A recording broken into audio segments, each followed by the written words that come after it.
Alumnus brother Dick Elder very eloquently said, "Each of us in our lives will meet but a few people that are held in a very special place in our hearts and soul as a person who directly influenced or changed our lives. Outside of our parents, an uncle or aunt, or brother, the list is very short for us all.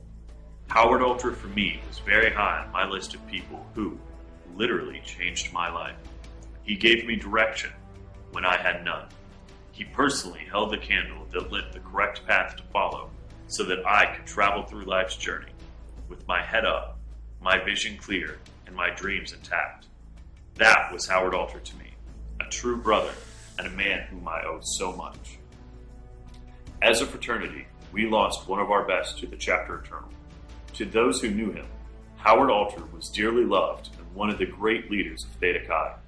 However, there are many here today who never had the privilege of knowing him, never hearing him expound deeply about the ideals of Theta Chi, or being kindly listened to with great curiosity about the story of your life. Later this evening, we will grieve together the loss of our beloved brother, but we will also celebrate. Together, our brotherhood will honor his life with beautiful words and ritual. And if Howard had his way, there will be some humor too. It is natural to ask whether a man's life matters. When a man's life is over and his work is done, what legacy has he left? How will he be remembered? Near the end of his life, during a conversation with his pastor, Brother Jack Lola, Howard reflected on his legacy and modestly shared, "I didn't do much." That self-assessment was one of humility. Indeed, Howard was a humble man. However, those who knew him well would never say that Howard did. We thought it was every Howard's life, of his service to our fraternity, and to his fellow men, so that you too know one of our fraternities translated, so that you will know the contribution Howard Alter made during his life. This is his story. Born on November 1st, 1918, Howard Alter was the only child of Howard Sr. and Mabel Alter. He was raised on Stockland Farm in Plum Township, outside of Pittsburgh, Pennsylvania. That beautiful postcard setting had been in his mother's family since 1878 and would prove to be Howard's home for most of his 90 years. It is true that Howard was an only child and was never married. However, he was fully a family man. As a child, he was surrounded by a very large, extended Presbyterian family, from which he learned the family history through stories. He gained a deep appreciation for that history and the profound life lessons that were connected.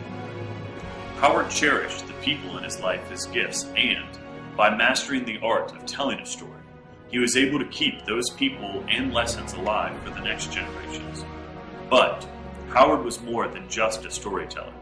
As you will later hear, his devotion to his family and those early life lessons they taught him, as well as to Theta Chi fraternity, are legendary. Howard's other family developed while he was a student at Penn State University, where he joined Theta Chi fraternity.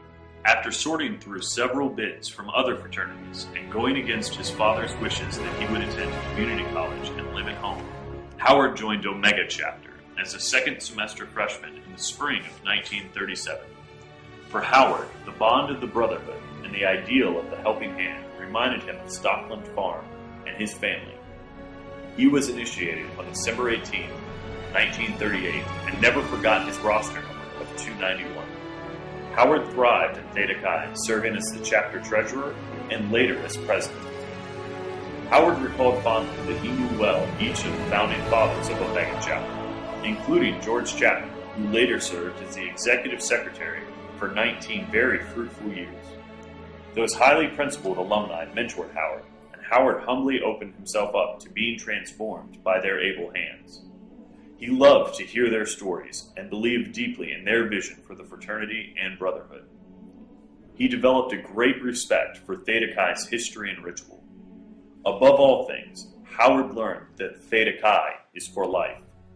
That conviction, along with our principle of the helping hand, served as a lifetime guide for Howard's worldview, relationships, and service, both within and outside the walls of Theta Chi. Howard graduated with a degree in engineering architecture in 1941. With World War II came service in the U.S. Navy, more specifically with the Seabees, the Navy's version of combat engineers. Howard honorably served in the South Pacific Campaign in New Guinea, reaching the rank of lieutenant commander. After the war, Howard returned home to Stockland Farm, where he worked in the family business, the Hamilton Altar Feed Store in Parnassus, Pennsylvania, and became a quiet leader in his community and church. Most importantly for us, Howard became reconnected with the fraternity. In 1955, he was appointed a regional counselor and served in that capacity until his election to the Grand Chapter in 1960. He was twice elected as national president, in 1962 and again in 1964. Following his service on the Grand Chapter, he was appointed as executive director of Theta Chi on January 1, 1968, leading the fraternity through perhaps the most difficult period in our history. In June of 1984, Howard retired and was appointed Executive Director Emeritus. In 1984, the Howard R. Alter Award for Chapter Excellence was created by past field representatives to commemorate Brother Alter's retirement as Executive Director. First awarded in 1985, the award will remain the highest honor bestowed on a chapter of Theta Chi fraternity. Following retirement, Howard continued his service to the fraternity by serving on the National Board of Trustees from 1984 to 1994. He also served on the boards of both foundations in our fraternity, the Foundation Chapter and Theta Chi Funds for Leadership and Education, Inc. Brother Alter has been awarded with every award of Theta Chi fraternity, including the Distinguished Service Award, the fraternity's highest honor, and the Theta Chi for Life Award. His service to Greek life extended beyond the bounds of Theta Chi. In 1993, the North American Interfraternity Council, NIC, bestowed upon Howard Alter the NIC Gold Medal, the highest honor in the fraternity world, for his interfraternal service. That interfraternal leadership included serving on the NIC Board of Directors from 1985 to 1993 and serving as president for the Fraternity Executives Association from 1978 to 1979. In addition, Howard was honored by 8 men's national fraternities with their highest award for interfraternal service, including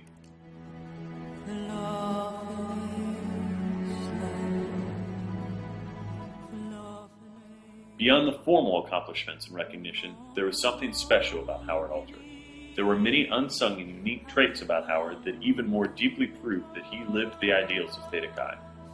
There is his phenomenal ability to remember the names and chapters of nearly every brother he ever met. And you probably don't know that when Howard was offered the opportunity to serve as the executive director of Theta Chi in late 1967, he agreed only after the Grand Chapter's acceptance of his condition of service, that he would return home each weekend from Theta Chi's national headquarters in Trenton, New Jersey, to care for his ailing parents and family farm, amassing over 500,000 miles while leading the daily support for over 200 chapters and numerous colonies on campuses across the nation. It is important to the story to know that the Grand Chapter gave Howard the option to move the national headquarters to Pittsburgh. However, in another display of kindness and helping hand, he decided to recognize the longtime loyalty of the staff and keep the headquarters in Trenton, New Jersey.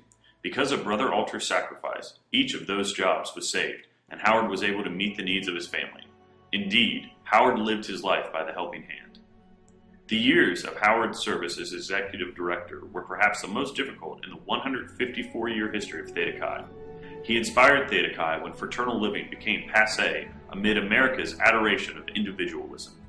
But, as you will hear from personal testimony during the memorial service, Howard's understanding of fraternal brotherhood reached its zenith when his dear friend and hand-picked successor, Dale Slavinsky, became gravely ill and died. Truly, Howard Alter understood brotherhood in a way that transcended campus trends, subtly leading the undergraduates to restore Theta Chi's fraternal oath and the interfraternity world to the roots of their origins. Howard Alter formally served Theta Chi for 54 years before his death. He entered the Chapter Eternal on May 9, 2009 at his home on Stockland Farm. His lifelong and selfless work on behalf of Theta Chi fraternity and the interfraternity world serves now, and and will continue to serve as an example for all to follow. If we practice what Howard taught by the way he lived, we will offer our helping hands to each other with grace and deep brotherly love. There is no greater legacy for any of us to leave. We, the men of Theta Chi, thank you, Howard Alter, for all you have done to make Theta Chi such an outstanding brotherhood and for demonstrating for those who follow that Theta Chi is for life. We love you and we miss you.